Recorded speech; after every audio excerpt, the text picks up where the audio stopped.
आज की जो खबर है, ये खबर दरअसल हालांकि कुछ दिन पुरानी है और मैं इस खबर पे थोड़ा लेट हूँ, इसके लिए मैं ज़रूर माफ़ी चाहूँगा। लेकिन ये खबर बस्तर के उन आदिवासियों के लिए भी बहुत ज़्यादा महत्वपूर्ण है जो आदिवासी माओवादी मामले में, छोटे छोटे मामले में बहुत वर्षों से जेल में हैं और उनकी ना सुनवाई हो पा रही है समय पर, ना ही उन्हें रिहाई मिल पा रही है। सोचिए, आत्मसमर्पण करने वाले माओवादी वापस लौट आ चुके हैं, सरकार ने उनका स्वागत किया, लेकिन वो आदिवासी जो कभी माओवादियों को खाना खिलाया करते थे, चावल दिया करते थे या दबाव में आकर माओवादियों के काम किया करते थे, वो अलग अलग मामलों में जेलों में बंद हैं। तो ये जो खबर है उनके लिए भी बहुत ज़्यादा महत्वपूर्ण है, इसलिए मुझे लगा इसे विधिवत अपने दर्शकों को बताऊं। तो क्या है पूरा मामला, इस पर बातचीत करते हैं। नमस्कार, मैं विकास तिवारी हूं और आप बस्तर टॉकीज़ देख रहे हैं। दरअसल बस्तर में बहुत सारे आदिवासियों पर और अलग अलग मामलों में उन पर एनआईए के द्वारा कार्रवाई की जा रही है और इन सभी मामलों की जो सुनवाइयाँ होती हैं वो बस्तर से बाहर होती रही हैं, जिसमें बस्तर के आदिवासियों को बहुत ज़्यादा तकलीफ़ों का सामना भी करना पड़ता था। उन आदिवासियों का जो वाकई में माओवादी तो नहीं थे, लेकिन माओवादियों के दबाव में बहुत सारे काम करके इस सब एनआईए के द्वारा उन पर कार्रवाई की जा रही है और यातना झेल रहे हैं, कानूनी यातना कहा जा सकता है। तो इस मामले पर अब एक नया निर्णय आया है, जो कि लगभग 10-15 दिन पुरानी हो चुकी खबर, लेकिन हमने इस पर बातचीत नहीं की थी। तो मामला क्या है कि बस्तर संभाग में नक्सल मामलों की सुनवाई को लेकर गति देने के लिए अब केंद्र सरकार ने जगदलपुर में राष्ट्रीय जांच एजेंसी मतलब कि एनआईए की विशेष अदालत स्थापित कर दी है। केंद्रीय गृह मंत्रालय की तरफ से जारी अधिसूचना के अनुसार जगदलपुर स्थित नामित अपर सत्र न्यायालय को एनआईए विशेष न्यायालय के रूप में अधिसूचित किया गया है, जिसमें केवल एनआईए के जांच के मामलों की सुनवाई होगी। गृह मंत्रालय की अधिसूचना के मुताबिक छत्तीसगढ़ उच्च न्यायालय बिलासपुर के मुख्य न्यायाधीश और राज्य सरकार से परामर्श के बाद यह निर्णय लिया गया है। विशेष अदालत का अधिकार क्षेत्र बस्तर संभाग के जिलों तक रहेगा, जिसमें दक्षिण बस्तर दंतेवाड़ा, कोंडागांव और उत्तर बस्तर कांकेर सहित अन्य जिले भी शामिल रहेंगे। लंबे अरसे से इस अदालत की बस्तर को आवश्यकता थी। क्यों? क्योंकि बस्तर क्षेत्र में नक्सल हिंसा से जुड़े कई बड़े और संवेदनशील मामले वर्षों से न्यायिक प्रक्रिया में लंबित हैं। इसमें झीरम घाटी हमला ले लें या दंतेवाड़ा में वहाँ के विधायक स्वर्गीय भीमा मंडावी की हत्या और नारायणपुर सहित अन्य जिलों में हुई कई राजनीतिक और नक्सली घटनाएं भी शामिल हैं। इन मामलों की गंभीरता को देखते हुए एनआईए ने विशेष अदालत की मांग की थी और अब तक एनआईए से जुड़े मामलों की सुनवाई के लिए पक्षकारों और जांच एजेंसी को अन्य स्थानों पर निर्भर रहना पड़ता था। जगदलपुर में विशेष अदालत बनने से सुनवाई स्थानीय स्तर पर हो सकेगी, जिससे मामलों के निपटारे में तेजी आने की उम्मीद भी है। साथ ही गवाहों की पेशी, दस्तावेजों की उपलब्धता और न्यायिक प्रक्रिया को भी बहुत ज़्यादा सुविधा मिलेगी। दरअसल विशेष अदालत के गठन को लेकिन बस्तर में कानून व्यवस्था और न्यायिक ढांचे को मजबूत करने की दिशा में एक महत्वपूर्ण कदम तो माना जा रहा है। नक्सल प्रभावित क्षेत्रों से जुड़े गंभीर मामलों की सुनवाई अब अधिक प्रभावी और त्वरित ढंग से हो सकेगी, जिससे लंबे समय से लंबित मामलों के जल्द निपटारे की संभावना और भी ज़्यादा बढ़ गई है। लेकिन यहाँ एक बात कहना और भी ज़रूरी होगा कि बस्तर में एनआईए की विशेष अदालत का मतलब यह नहीं है कि अब एनआईए केवल नक्सल मामलों की सुनवाई करेगी या हर नक्सल केस इस अदालत में जाएगा। यह अदालत केवल एनआईए एक्ट के तहत आने वाले जो शेड्यूल्ड ऑफेंस की सुनवाई करेगी। इसमें यूएपीए, विस्फोटक पदार्थ अधिनियम, परमाणु सामग्री, विमान अपहरण, मानव तस्करी, जाली मुद्रा या आतंकवाद से जुड़े अपराध आदि शामिल हो सकते हैं, जिसमें कई अपराध ऐसे हैं जैसे कि आतंकवाद या विमान अपहरण जैसे मामले, जो कि बस्तर में नहीं है। तो वो मामले तो यहाँ नहीं है, लेकिन बाकी मामले आएंगे। यदि किसी नक्सल मामले में यूएपीए या एनआईए एक्ट के तहत अपराध दर्ज है, तब वह इस अदालत के अधिकार क्षेत्र में आ सकता है। दूसरी महत्वपूर्ण बात यह है कि जगदलपुर में एनआईए विशेष अदालत का कानूनी प्रावधान पहले भी मौजूद था। अब केंद्र सरकार ने इसे बस्तर क्षेत्र के लिए समर्पित रूप में व्यवस्थित किया है, ताकि अनुसूचित अपराधों की सुनवाई स्थानीय स्तर पर तेजी से हो सके। और बस्तर में इस बात को लेकर काफ़ी दिक्कतों का सामना करना भी पड़ता था और यही वजह है कि एनआईए की इस विशेष अदालत को केंद्र सरकार ने भी यहाँ पर स्थापित करने की बातचीत की है। बस्तर में अगर आप बात करेंगे कि एनआईए की विशेष अदालत क्या है और इससे क्या बदलेगा, मुझे लगा इस पर भी विशेष तौर पर और विधिवत बताना चाहिए। तो इससे आदिवासियों को क्या मिलेगा और वर्षों से जेल में बंद लोगों को क्या राहत मिलेगी, मुझे लगा ये मुद्दा भी इस पर हमको रखना चाहिए। तो इसी सारे मुद्दों को लेकर मैं सोच रहा था, तो जो मेरे समझ में आया, जो सारी चीज़ें रिसर्च करने के बाद पता चली कि देश में पहली बार नहीं है, लेकिन बस्तर के लिए यह एक बड़ा और न्यायिक फैसला माना जा रहा है। केंद्र सरकार ने बस्तर संभाग में एनआईए की विशेष अदालत स्थापित करने का जो निर्णय लिया है, सवाल ये है कि आखिर एनआईए है क्या। बहुत सारे लोगों को जिनका कोई लेना देना नहीं है, उनको लगता होगा क्या है एनआईए, पता नहीं, या वो कभी सर्च भी नहीं करते होंगे।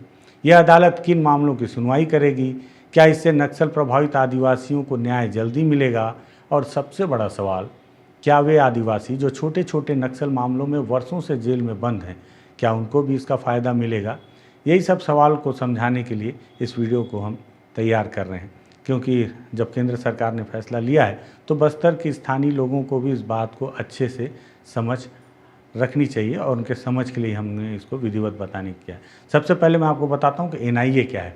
एनआईए मतलब नेशनल इन्वेस्टिगेशन एजेंसी। एनआईए की स्थापना वर्ष 2008 में मुंबई आतंकी हमलों के बाद हुई थी। मुंबई हमलों ने यह दिखा दिया था कि आतंकवाद जैसी मामलों की जांच केवल राज्य पुलिस के भरोसे छोड़ना पर्याप्त नहीं, इसलिए संसद ने एनआईए एक्ट बनाया ताकि ऐसे गंभीर मामलों की विधिवत जांच हो पाए और आरोपियों को कटघरे में खड़ा किया जा सके। आज एनआईए भारत की सबसे बड़ी आतंकवाद विरोधी जांच एजेंसी मानी जाती है। जितने भी इस तरह के टेररिस्ट हमले होते हैं उसके लिए इसलिए एनआईए को जांच का काम या जिम्मा सौंपा जाता है। इसका मुख्यालय नई दिल्ली में है और देश भर में इसके कई शाखा और कार्यालय भी हैं। एनआईए किन मामलों की जांच करता है, ये बात मैंने आपको पहले भी बता दिया है, लेकिन एनआईए हर अपराध की जांच नहीं करती, इस बात को भी आप जान लें। यह केवल उन अपराधों की जांच करती है जिन्हें कानून में शेड्यूल्ड ऑफेंस कहा गया है। शेड्यूल्ड मतलब जो गंभीर अपराध होते हैं, जिसमें कि आतंकवादी हैं, जो आतंकवादी हमले जो मैंने आपको पहले भी बताया। यूएपीए के मामले हैं, बड़े विस्फोट, आतंकी फंडिंग, नकली नोट का गिरोह हो, हथियारों की तस्करी हो, मानव तस्करी के कुछ विशेष मामले, या समुद्री डकैती और विमान अपहरण, राष्ट्रीय सुरक्षा से जुड़े अपराध भी। यदि केंद्र सरकार चाहे तो किसी भी राज्य में दर्ज ऐसे मामले की जांच को एनआईए को सौंप सकती है, उसका विशेष अधिकार है। और एनआईए अदालत क्या होती है, ये सामान्य अदालत नहीं होती। यह विशेष अदालत केवल उन्हीं मामलों की सुनवाई करती है जिनकी जांच एनआईए या एनआईए एक्ट के तहत सक्षम एजेंसी ने की हो। इन अदालतों में विशेष जज नियुक्त होते हैं। मामलों की लगातार सुनवाई होती है और जिसका उद्देश्य होता है कि लंबी देरी को कम करना। नहीं तो आपको भी पता है कि न्यायालय में मामले पेंडिंग पड़े रहते हैं और तारीख पे तारीख मिलती रहती है। एनआईए एक्ट की धारा 11 और 22 के तहत ऐसी अदालतें बनाई जाती हैं। बस्तर में इसकी ज़रूरत क्यों महसूस हुई होगी, आपको भी लग रहा होगा कि जब केंद्र की जांच एजेंसी है तो बस्तर को लेकर। दरअसल बस्तर देश का सबसे बड़ा नक्सल प्रभावित इलाका माना जाता था। पिछले 2 दशकों में हजारों मामले यूएपीए, विस्फोटक अधिनियम और राष्ट्रीय सुरक्षा से जुड़े कानूनों के तहत दर्ज भी हुए हैं। इन मामलों में police, CRPF, DRG, BSF, ITBP या एनआईए, ये सभी जांच एजेंसियां अलग अलग समय पर जांच करती रही हैं, लेकिन सुनवाई अक्सर बहुत लंबी चली है। अब उद्देश्य यही है कि ऐसे मामलों का ट्रायल स्थानीय स्तर पर तेज़ी से हो, ताकि ऐसे मामले के निपटारे या इस पर सज़ा आरोपी को जल्द से जल्द हो। अब इससे सरकार को क्या फ़ायदा होगा, ये भी आपको समझना होगा। दरअसल सरकार का मानना है कि गवाहों को बार बार दूर नहीं जाना पड़ेगा, सुरक्षा बलों के अधिकारियों की पेशी आसान होगी, केस जल्दी निपटेंगे, आतंक और नक्सल नेटवर्क पर तेज़ी से कानूनी कार्रवाई होगी। नहीं तो नक्सल मामले में जेलों में लंबित पड़े मामले और उन पर कार्रवाई ही नहीं होती। इससे जो पीड़ित पक्ष है उनके मन में कानून को लेकर एक सवाल पैदा होता है। लेकिन सबसे बड़ा सवाल, क्या इससे आदिवासियों को फ़ायदा होगा? इसका जवाब सीधा नहीं है, हाँ होगा या नहीं होगा। अलग अलग स्थितियाँ हैं, वो तो समय आने पर भी पता चलेगा। लेकिन जो अंदेशा है कि पहला फ़ायदा ये है, यदि कोई निर्दोष व्यक्ति वर्षों से मुकदमे की तारीख का इंतज़ार कर रहा है तो सुनवाई तेज होगी, या तो जल्दी दोषी सिद्ध हो जाएगा या उसे रिलीफ मिलेगा, मतलब कि जल्दी बरी होने का मौका भी मिलेगा।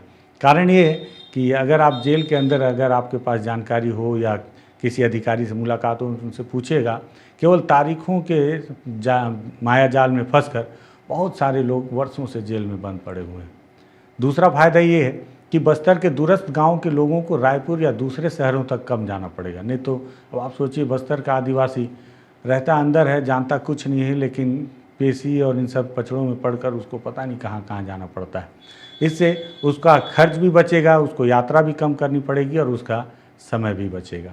ये सब फायदे आदिवासियों के। तीसरा फायदा है कि पीड़ित परिवार, जिनके परिवार का कोई सदस्य माओवादी हमले में या इस तरह की घटनाओं में उनकी हत्या हुई या उनकी मौत हुई, वर्षों तक फैसले का इंतज़ार नहीं करना पड़ेगा। आज भी ऐसे कई मामले हैं जिस पे लोगों को आज भी फैसलों का इंतज़ार है कि उन्हें न्याय नहीं मिला है। इसमें झीरम घटना सबसे महत्वपूर्ण मानी जाती है, हर बार उसका जिक्र होता है। हालांकि झीरम घटना बड़ी है, राजनीतिक हत्या है, लेकिन इसका ये मतलब नहीं कि किसी गाँव वाले या ग्रामीण की हत्या पर उस पर आरोपियों को सजा न हो। उनके परिवार के लोग भी न्याय के इंतजार में बैठे हैं। लेकिन क्या छोटे नक्सल मामलों में जेल में बंद आदिवासियों को राहत मिलेगी? यही सबसे बड़ी बहस शुरू होती है। कई मानवाधिकार संगठनों का दावा है और कई लोगों का, यहाँ तक कि आदिवासियों का भी दावा है, बहुत पॉइंट पे अलग अलग जगह पर, कि बस्तर में ऐसे अनेक आदिवासी जिन्हें नक्सलियों को खाना देने, चावल राशन पानी देने या दबाव में सहयोग करने, मतलब कि ये सरकारी भवन आपको तोड़ना है, तो कोई आदिवासी जो बंदूक के साए में रहता था कैसे मना कर देता? सड़क खोदना है तो खोदेगा ही। और यही वजह भी था कि सलवा जुड़ूम की जो पहली बैठक हुई थी कि माओवादियों के कहने पर उन्हें सड़क खोदना पड़ता है, बिल्डिंगें तोड़नी पड़ती है और कार्रवाई उन पर होती है, ना कि माओवादियों पर। इसके विरोध में ही सलवा जुड़ूम की अम्बेली गांव में पहली बैठक हुई थी माओवादियों के खिलाफ। और छोटी भूमिका निभाने वाले या बहुत सारे लोग तो केवल संदेह के आधार पर जेलों में बंद हैं कि ये माओवादी है या माओवादियों का समर्थक है।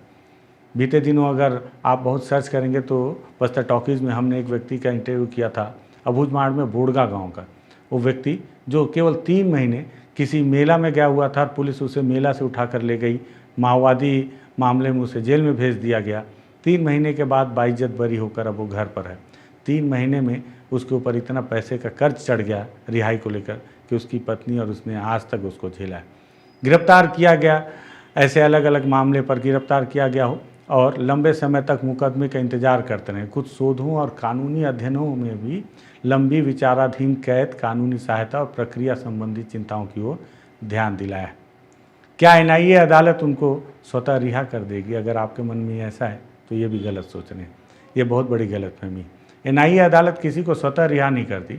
अगर मामला उसके अधिकार क्षेत्र में है तो वह कानून के अनुसार ही सुनवाई करेगा।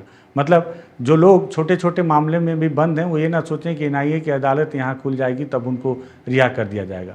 अगर सबूत कमज़ोर होंगे तो आरोपी बरी हो सकता है, या अगर सबूत मजबूत होंगे उनके खिलाफ तो सज़ा भी हो सकती है, चाहे मामला छोटा ही क्यों ना हो।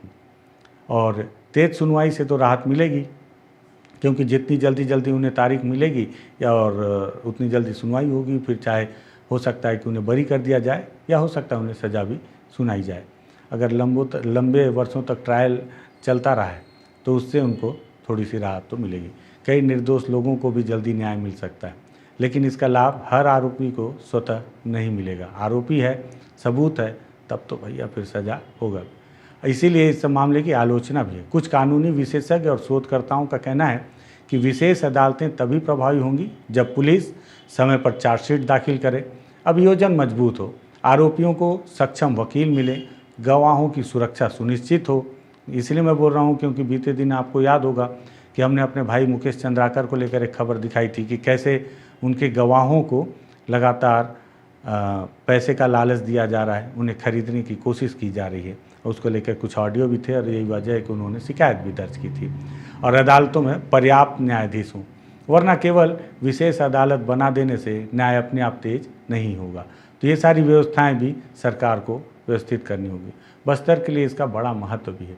विशेष अदालत बनने से राष्ट्रीय सुरक्षा से जुड़े मामले की सुनवाई स्थानीय स्तर पर होगी, लंबे समय से लंबित मुकदमों में गति आने की संभावना, पुलिस और जांच एजेंसियों का समन्वय बेहतर हो सकता है। यदि न्यायिक प्रक्रिया समयबद्ध रही तो निर्दोष आरोपियों और पीड़ित परिवारों दोनों को लाभ मिलेगा।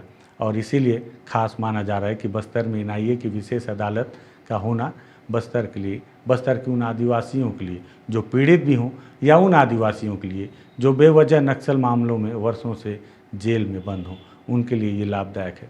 यह बस्तर की न्याय व्यवस्था में एक महत्वपूर्ण बदलाव भी इसलिए माना जा रहा है।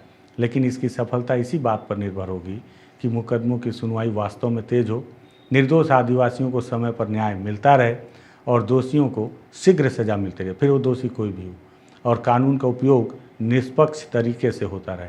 अगर ऐसा हुआ तो ये अदालत केवल सुरक्षा व्यवस्था को मजबूत नहीं करेगी, बल्कि बस्तर में न्याय पर लोगों के भरोसे को भी मजबूत कर सकती है।